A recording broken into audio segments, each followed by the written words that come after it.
that INEC has powers to determine that aspect. So as long as it's something that is lawful, constitutional, our party will abide by it. What we are against and what we will not like is a situation where certain people decide to manipulate the use of the PVCs.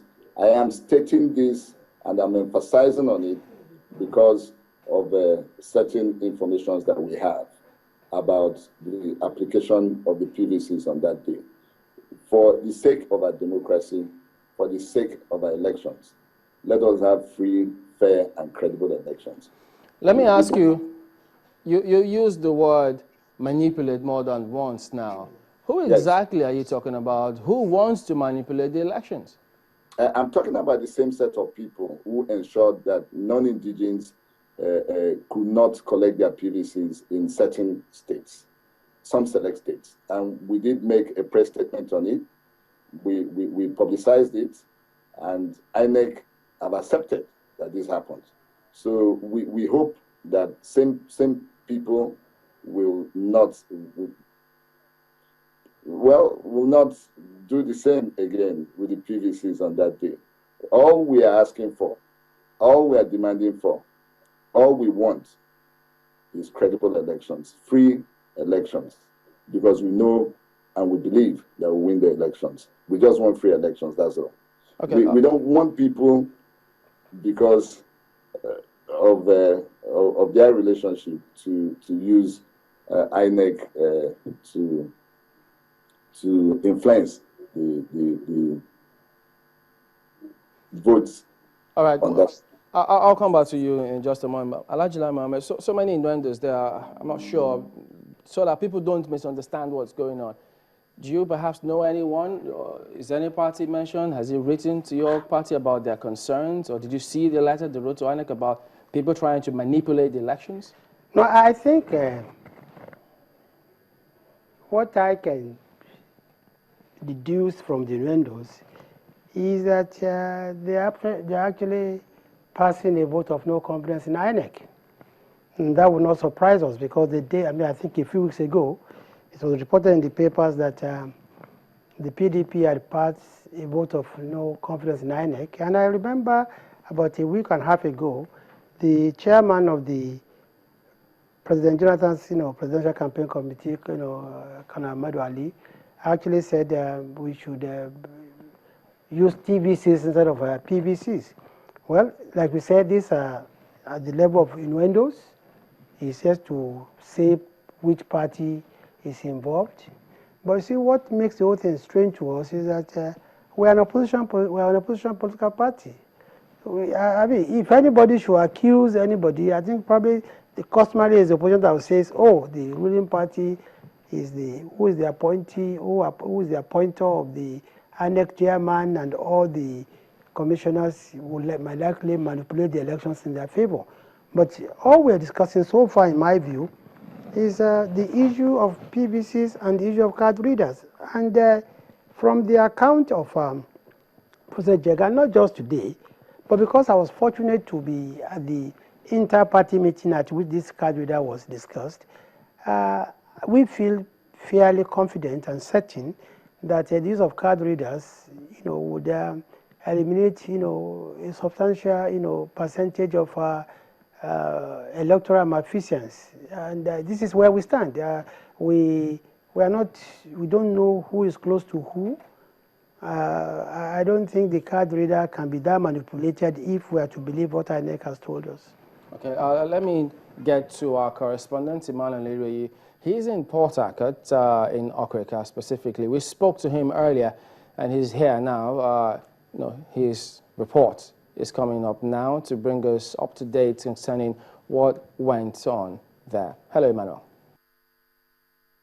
It was another setback for politics in Rivers State and indeed Nigeria yesterday when the APC rally in Okrika was invaded by yet-to-be-identified gunmen with explosions and gunshots, sending hundreds of APC supporters gathered at the rally scampering for safety. And sadly, our own crew was caught up in the mix, and our senior reporter, Charles Eruka, was attacked and stabbed. So far, one dead police officer has been recorded and many injured.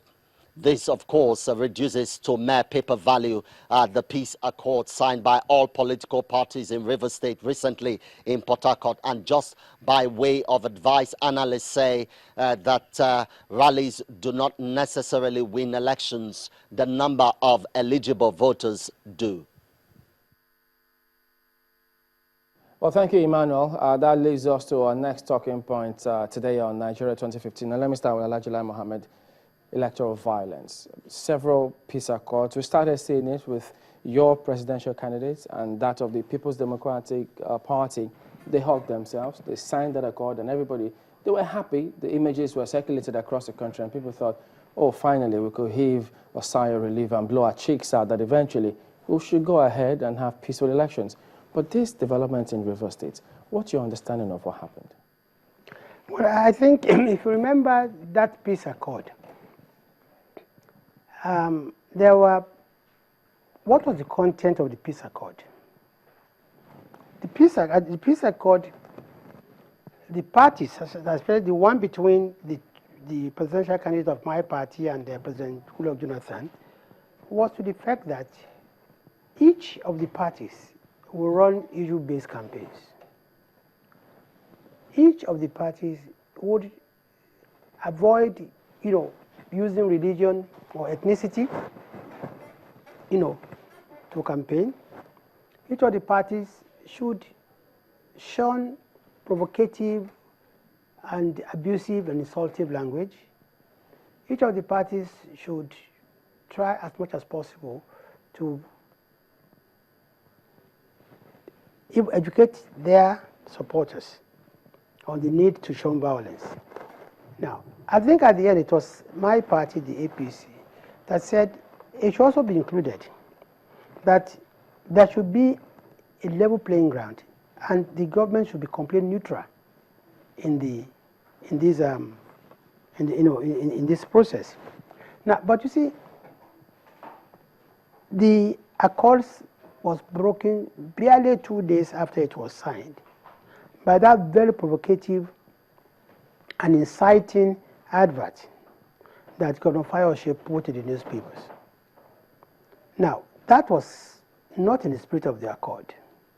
It was closely followed by the attack in Rivers of our men.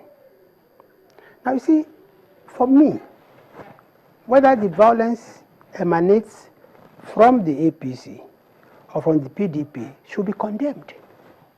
But this is where I believe the role of the security comes in.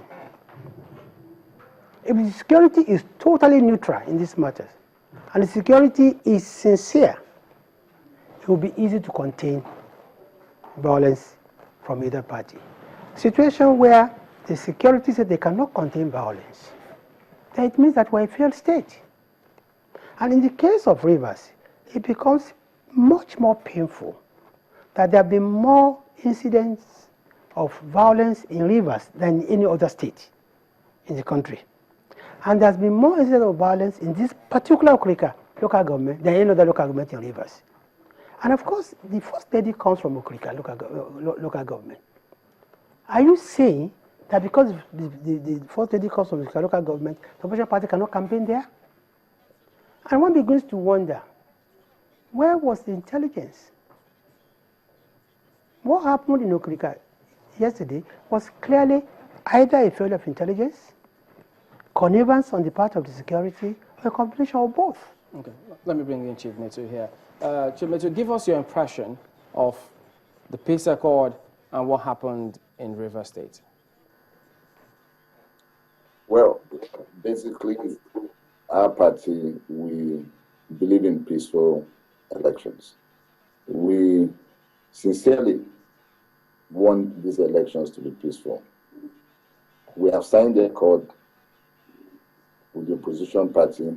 Our presidential candidate signed an accord with our presidential candidate, and we've kept to it. In the last few weeks, the People's Democratic Party, as a party, has not been involved in any attack or negative campaign. We have not done anything to